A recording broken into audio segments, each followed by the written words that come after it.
हिंदी चित्रपट सृष्टीतील रूपसुंदरी म्हणून ओळखलं गेलं होतं. तिनं आपली फिल्मी कारकीर्द 1968 ते 1985 पर्यंतच्या कालावधीत गाजवून सोडली होती. पण त्याच दरम्यान तिला काही कटू प्रसंगांनाही सामोरं जावं लागलं. आपल्या जीवनात ऐन तारुण्यात असताना वेगवेगळे चढ उतार पाहणाऱ्या या अभिनेत्रीचं नाव आहे लीना चंदावरकर. तिचा जन्म 29 ऑगस्ट 1950 ला एका कोकणी परिवारात झाला होता. कर्नाटकच्या धारवाड भागात तिचं लहानपण गेलं. तिचे वडील श्रीनाथ चंदावरकर हे आर्मीतील निवृत्त ऑफिसर होते. निवृत्तीनंतर ते धारवाडलाच राहत होते. लीना चंदावरकरला फिल्मी दुनियेचं भारी आकर्षण होतं. ती दिसायला खूप सुंदर असल्यामुळं तिच्या जवळचे लोक तिला चित्रपटात काम करण्याचा सल्ला द्यायचे. वयाच्या 15व्या वर्षी तिनं फिल्मफेअरने आयोजित केलेल्या फ्रेश फेस ब्युटी स्पर्धेत भाग घेतला. या स्पर्धेत ती दुसऱ्या क्रमांकावर आली. एका मॅगझिननं या बातमी सहित तिचा एक चांगला फोटो छापला.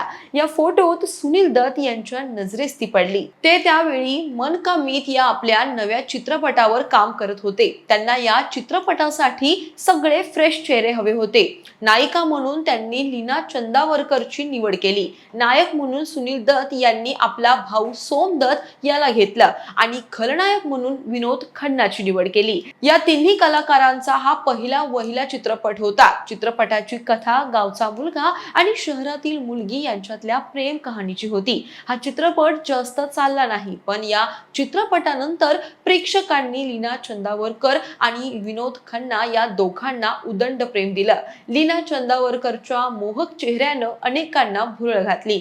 तिचे चित्रपट पाहण्यासाठी पुढे लोकांनी थिएटर्सवर गर्दी करायला सुरुवात केली. निरंतर 16 वर्ष तिनं वेगवेगळ्या चित्रपटांमध्ये काम करून खूप लोकप्रियता मिळवली. 1971 मध्ये प्रदर्शित झालेल्या मेहबूब की मेहंदी या चित्रपटाने तर लीनाला भरपूर यश दिलं. लक्ष्मीकांत प्यारेलाल यांच्या संगीतानं या चित्रपटाला 4 चांद लावले. या चित्रपटात लीना चंदावरकरचा नायक राजेश खन्ना असल्यामुळं चित्रपट खूप चालला. मेरे दीवानेपन की दवा नहीं, इतना तो याद है मुझे, जाने क्यों लोग मोहब्बत किया करते हैं, ये जो चिलमन है दुश्मन है हमारी या गाण्यांनी अफाट लोकप्रियता मिळवली. या चित्रपटामुळे लीना चंदावरकरच्या चाहत्यांची संख्या वाढली. जितेंद्र बरोबरचा तिचा हमजोली हा चित्रपट सुद्धा हिट ठरला. यातली गाणी सुद्धा हिट ठरली. हाय रे हाय, नींद नहीं आए, ढल गया दिन, हो गई शाम, आ मेरे हमजोलिया या गाण्यांमुळे हमजोली चित्रपटाचा प्रेक्षक वर्ग वाढला. थिएटरवर या चित्रपटानं दीर्घकाळ हुकूमत गाजवली. लीना चंदावरकरला संजीव कुमार बरोबर मिळालेला मंचली हा चित्रपट सुद्धा हिट ठरला. एवढंच नाही तर संजीव कुमार बरोबरचा तिचा आणखी एक चित्रपट अनहोनी हा सुद्धा प्रेक्षकांच्या पसंतीस उतरला. हे दोन्ही चित्रपट करमणूक प्रधान होते. मंचली मधली गाणी सुद्धा हिट ठरली. गीतकार आनंद बक्षी आणि संगीतकार लक्ष्मीकांत प्यारेलाल यांच्या गाण्यांनी मंचली चित्रपटाला बॉक्स ऑफिसवर सुपर हिट ठरवलं. ओ मंचली कहा चली, गम का फसाना बन गया अच्छा, तन मन धन सब है तेरा या मंचलीच्या गाण्यांनी त्या काळात धमाल उडवून दिली होती. लीना चंदावरकरच्या हिट चित्रपटांमुळे पुढे तिला बरेच चित्रपट मिळायला लागले. विनोद खन्ना बरोबर कैद, राजकुमार बरोबर दिल का राजा, नवीन निश्चल बरोबर आफत असे यशस्वी चित्रपट लीना चंदावरकरच्या खात्यात जमा झाले. त्या काळात साधना, मुमताज, सायरा बानो, नंदा या बड्या नट्या अगोदरच स्पर्धेत होत्या. पण तरीही लीना चंदावरकरनं हिंदी चित्रपट सृष्टीत आपली एक वेगळी जागा निर्माण करण्यात शानदार यश मिळवलं होतं. मेहमूद बरोबरचा तिचा मैं सुंदर हूं हा विनोदी चित्रपट सुद्धा लोकांना खूपच आवडला.